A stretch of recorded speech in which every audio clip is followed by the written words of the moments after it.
चुनाव ने एक अजीब सा रूप लिया है। और सिर्फ ये मैं हिसार या हरियाणा की बात नहीं करता बल्कि देश की, कि आज ये चुनाव, क्योंकि मेरा राजनीतिक जीवन 47 साल का है, मैंने बहुत चुनाव देखे हैं, लोकसभा के भी देखे हैं और विधानसभा के। इस चुनाव में प्रत्याशी और पार्टी,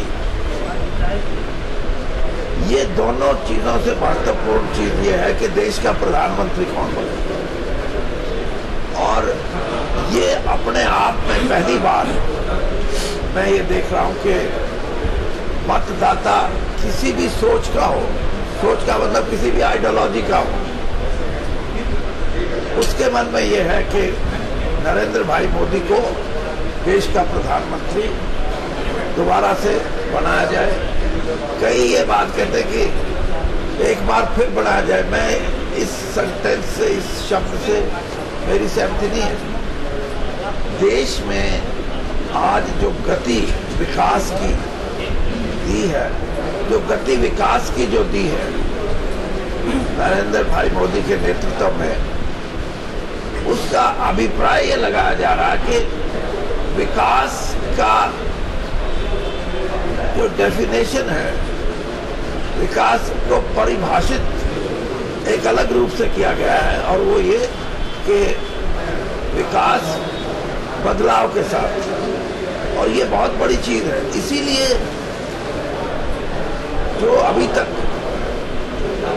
विकास के मामले में हमने जो कीर्तिमान या जो सफलताएं हासिल की हैं, वो साधारण वोटर के दिमाग में भी समाई।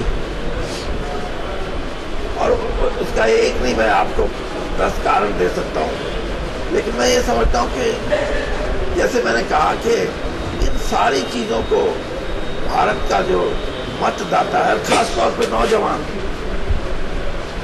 नौजवान आज ये समझता है कि, और जैसे मैंने कहा कि अलग से चुनाव है, वो ये समझता है कि हमारा देश मजबूत होएगा तो ही तो हम आर्थिक तौर पे, सामाजिक तौर पे मजबूत होंगे। और इसी कारण आज जात पात की, धर्म की, इन सब चीजों से ऊपर उठ के मतदाता ने मोदी जी को इस रूप में देखा कि ये एक आदमी है जो इस देश की कायाकल्प कर सकते हैं, इस देश को एक महाशक्ति बना सकते हैं। और यही परिणाम मुझे लगता है कि आने वाले चुनाव में आएंगे। और जिस तरीके से विपक्ष की, खासतौर पे हरियाणा में पार्टियां उम्मीदवार ढूंढ रही हैं और जिसको पकड़ती हैं वो पीछा छुड़ाने की कोशिश करता है, तो साफ तौर पे लगता है कि 10 की 10 सीटें भारतीय जनता पार्टी और भारतीय जनता पार्टी के कार्यकर्ता प्रधानमंत्री को हरियाणा से 10 की 10 सीटें सौंपेंगे। ना है कुलदीप बिश्नोई के कल दौरे थे, उन्होंने कहा है कि वीरेंद्र सिंह ने जो इस्तीफा दिया वो ड्रामा है, क्योंकि इस तरह से देखिए, पहले तो मैं असल में ये कुलदीप की ज्यादा बात ना ही करूँ तो अच्छा है। अवसर होते हैं राजनीति में क्यों उतार रहे? एक क्लास के लिए वो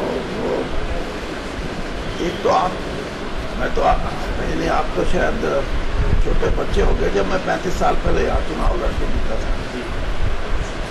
कुछ राजनीति में मर्यादित बातें होती हैं, वैल्यू बेस्ड पॉलिटिक्स होती है, और उसमें मैं अपना ये दायित्व समझता था कि मेरे परिवार का जो 100 साल का राजनीतिक जीवन रहा है, उसमें हमने सामाजिक जो मान्यताएं हैं और जो राजनीति के अंदर मूल्य हैं, उनको निभाने की प्रयास किया है।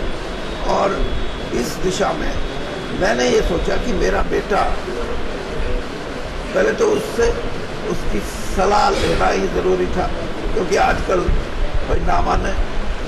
तो उसने जब ये कहा कि मैं तैयार हूँ, तो प्रधानमंत्री नरेंद्र भाई मोदी जी से मैंने एक खत के माध्यम से भी और मिलके भी ये कहा था, और उन्होंने खुद कहा कि हाँ, हम चाहते हैं कि हमारी राजनीति में सिर्फ बीजेपी में नहीं और पार्टियों में भी ऐसे नौजवान आए जिनकी सोच भारत को बड़ा बनाने की, युवाओं को एक किस्म की सेटिस्फैक्शन मिले, एक संतोषजनक स्थिति इस देश का युवा समझे कि हाँ, अब हम सही रास्ते पे चले। तो ये बात थी।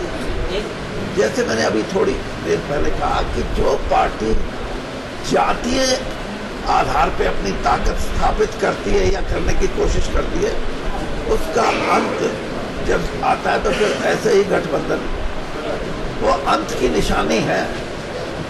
और मैं ये मान के चलता हूँ कहीं किसी सीट पे मुकाबला होगा तो वो कांग्रेस से ही होगा हमारा, वो भी किसी एक आध सीट।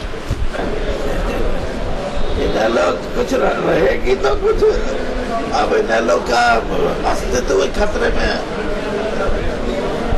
आज बल्कि मैं किसी का इंटरव्यू देख रहा था, ये जो